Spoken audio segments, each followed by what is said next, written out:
Okay, mic test. Hey, yes, all right. Yep. So we are back into the weekly review and also the updates that I have for your every weekend. So yep. This is shadowing the big boys, or in short STBB, where I also share my weekly review and stuff like that on the trading view. So yeah, without further ado, I think we can proceed ahead with the sharing session. So yeah, if you are able to look at the screen over here, what I wanted to always show is we look at what we are going to expect in terms of the news that's coming out that's related to the currency pair that you're trading, be it Swiss franc, New Zealand dollar, or it can be US dollar. So yeah, let's just glance through what are the key forex related news release. So for my case, usually I will, as mentioned before, I will just filter out the yellow color impact news, which is the least impact. Then, yeah, of course, I will also, okay, so for this one, yeah, every of this currency pair, I will be looking at it. But if let's say you're looking at the other trading platform, or rather like some other calendar, they do include other currencies like Brazilian dollar, Russian ruble, and then stuff like that you can actually remove it, which might not be relevant to you. So yeah, they depending on yourself. But yeah, let's go back to the calendar itself. So calendar wise, you can see there's a CPI news for the Swiss franc on Monday. Other than that, Monday is should be a quite news free day for you to trade.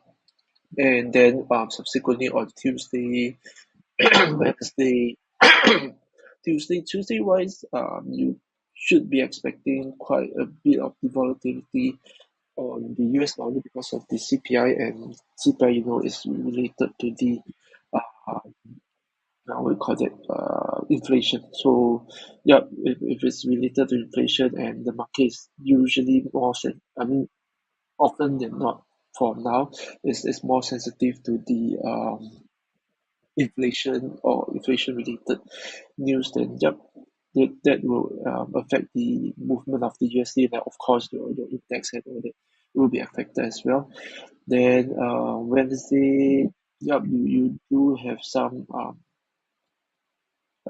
high impact news as well in the US time. And then yeah, so for the US dollar, I think there are some key news release, and also for the Aussie dollar on the Thursday itself. So yeah, this week relatively busy week in terms of the news release. It's not that hectic as compared to the last week, where you have so many central bank releasing their this interest rate changes, right? So yeah, that's on the news front, and then let's move back to the chart itself. Okay, just 1 minute. Okay, going back to the chart. Of course, as usual, I will be going through what has happened the last week, and then for this coming week, what is my expectation? Not say expectation, my analysis in terms of what I will be expecting the market to be moving. But of course, over the week you need to stay nimble and flexible, and yeah, have to um, have to be flexible in terms of your thinking, or in terms of your biasness and all that. So yeah, so for the weekend, of course, you have to set yourself some biasness in terms of going up or going down. But like I mentioned, this shouldn't be fixated in in uh in your mind, that okay, for example, if you if you have the bias of this USD to going up, then of course you have the bias to, let's say, buy pullbacks and things like that. But if let's say over the week itself, the characteristic, or yeah, basically the chart doesn't come in align with what you have assumed, then yeah, probably you need to change your biasness, right?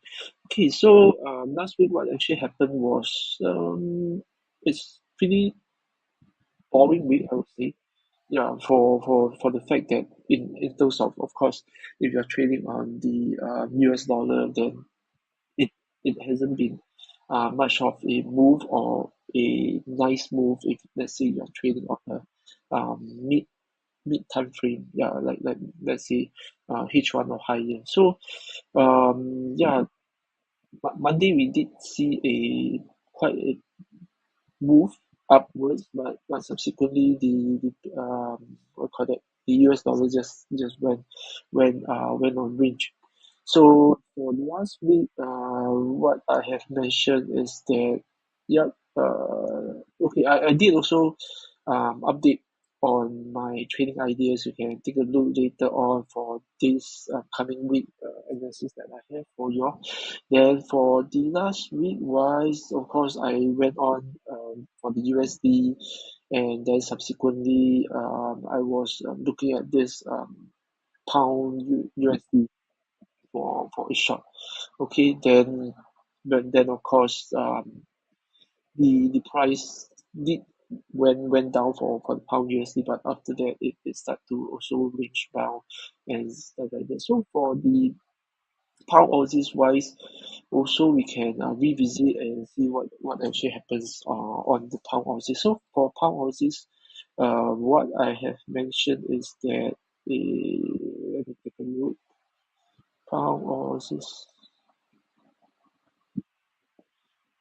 This is for it's okay. Yep. Pound Aussies. So for this one, yeah, going to wait for the short. So I was waiting for it to pull back and stuff like this. So on the overview, you can actually see what actually has happened on the pound Aussies. So waiting for short, of course, on the Monday itself. I don't see any opportunity for me to go on short. But then if you were to just revisit what has happened, so Monday itself, of course, on the open, and then after that it subsequently went up higher. So you do see that there is a key support and resistance level over here, in last resistance zone. So this probably will be a better place for you to look for short, in terms of, let's say, like for example last week, if I was biased on getting on a short, then of course I will be waiting for it to pull back a little bit more, for it to go to a certain level with confluences, then for me to actually go on a short on this, right? Then subsequently over the week itself, you can wait for pullback, or let's say if you uh waiting for more confirmation, you can go on to a lower time frame after this has happened, and then you go on short. But of course, the the what you call that, the need, or yeah, the need is not that fantastic, because the reason being that you need to also understand you are actually playing very near to two significant level. One is over here. This was the last daily support and resistance level, and then you do have this yeah, this level. Sorry, doesn't bother. Okay, so this previous the previous node that was supported, and then right now is retested as the resistance. So moving forward, I think the if nothing happen, or there's no major news on the pound or the Aussies, most probably the yeah, on a lower time frame, let's say on the 1 hourly, or so, you do see the movement to be up and down in this range. Okay, so this level that I mentioned, that was on the daily, it has been supported once, and last week it did support somewhere nearby. Of course, it's not perfect to the point, but yeah, you get the meaning, where when something like this, you start to see it um pulsating at a certain level, then probably that area might be holding up. Okay, so that's on the pound Aussies, and then let's take a look at the other stuff that I have mentioned. I think one of them is Euro pound. So Euro pound, if you were to take a look at the higher time frame, right? So you see, I did mention about this pattern. Every 3 to 4 candle of it kind of sorry, not coming down, or rather, 3 to 4 candle going up, which was what happened last week, sorry, last week, the week before that, there's like five green candle, right? So I was saying on Monday itself, it might be coming down, do some correction, but how deep the correction is, I won't know. And of course, I look and wait it through and see how it actually play out. So on Monday itself, we did have a pretty significant engulfing candle on the one daily. So yep, it might continue on for 2 to 3 days. I don't know. But then yeah, if you were to go down to a lower time frame, then of course you are looking at it and you might have wanted to go long over here, which you might get something out of it, or you might be stop out. Then yeah, this is the level where you might want to take a look at. There is actually changes on the 1 hourly, and also maybe you can go sort of like against the higher time frame, if you are assuming that on the higher time frame it is going up, then yeah, of course this is something that you can look at, because on for the fact that after let's say Wednesday, right? Wednesday, this is actually a significant um big deflection zone where it indicates that there's a overpowering of the sellers to the downside, and then this break actually signify that the price might go on going lower, and also the fact that this trend line is still holding.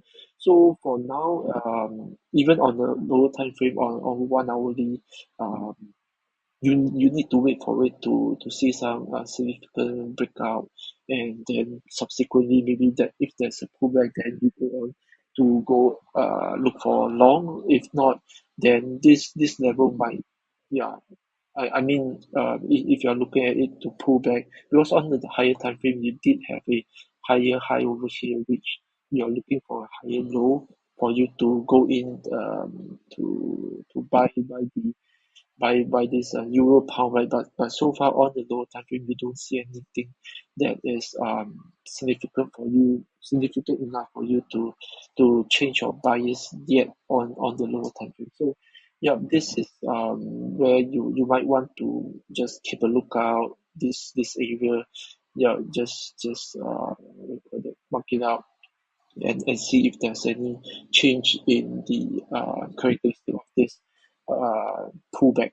Okay, of course, it can also pull back all the way to here, or even break the last low. Nobody know, because the what you call it, forex market is always changing, and then there might be a significant news release coming out from either pound or the euro that changes the whole yeah, basically the whole characteristic of this, and that's where it comes into to the point where you also need to change your biasness as the times goes by, or let's say when as the thing plays out, right? Okay, so that is just two pair that I wanted to just briefly go through with you all, and you can take a look how you can actually plan your trade, and of course trade your plan.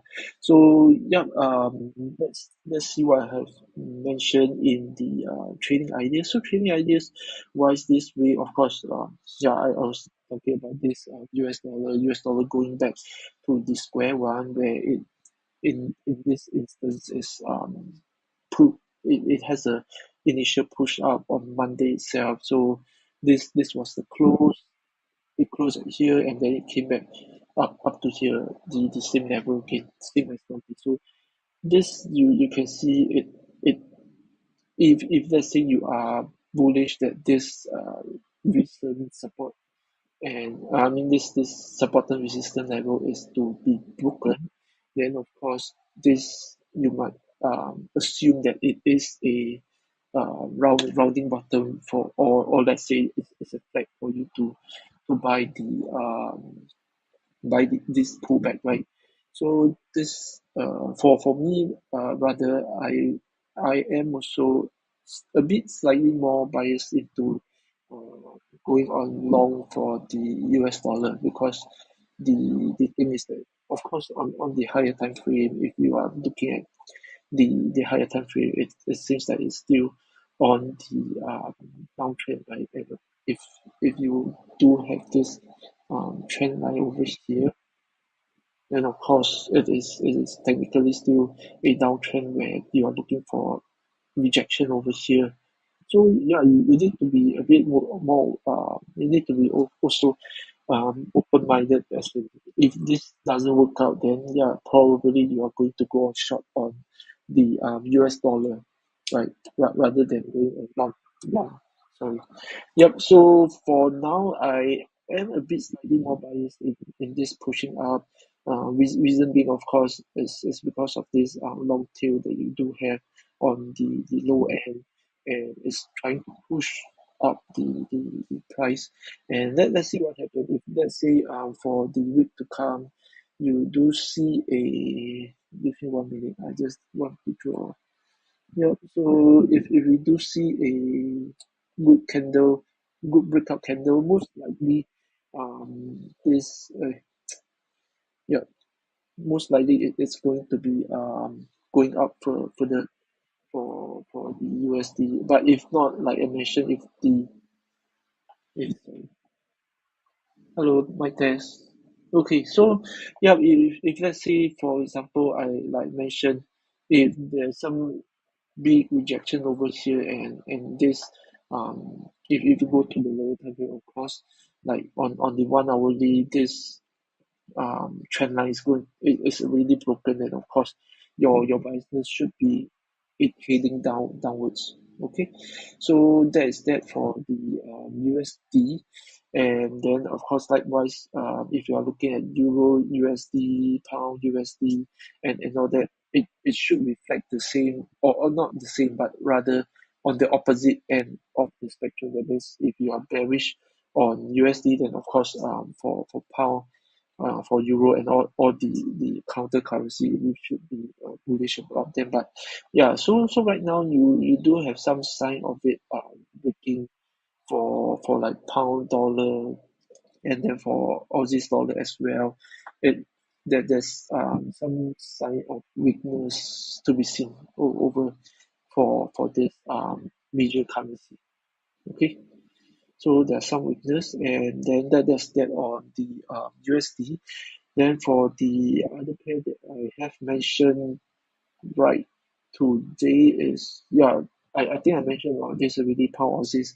So yeah I think likely should be if you are trading the range you can trade this range that I mentioned just now for pound Aussies. Then other than that yeah this euro pound also I mentioned already it can either go down furthermore and then of course you can look at the Fibonacci pullback retracement level. Right now it's about 60%. You can refer back to my this trading idea. Yeah, about 60-70% of pullback already. Then but of course it can like actually go down further. But yeah, just keep a lookout what happened and then trade accordingly to your trading setup. Okay, then the other one, but of course, you look at the euro wise, euro, I was looking at it, it was also quite weak against the Swiss franc and also the Canadian dollar. So, yeah, if that is the case, then euro as a currency might be weak against other currency, which also comes back to the fact that it will this have have a hope of turning or not, but that's for the market to tell us and then we react accordingly. But yeah, just keep in mind that this Euro Swiss franc, I do think that there should be more downside for the US Swiss franc to play out. Okay, on the coming few days. So yeah, that's pretty much what I wanted to share across for this week. And yeah, hope you all have learned something over here. And yeah, we will see each other again next week. Thank you and have a good weekend.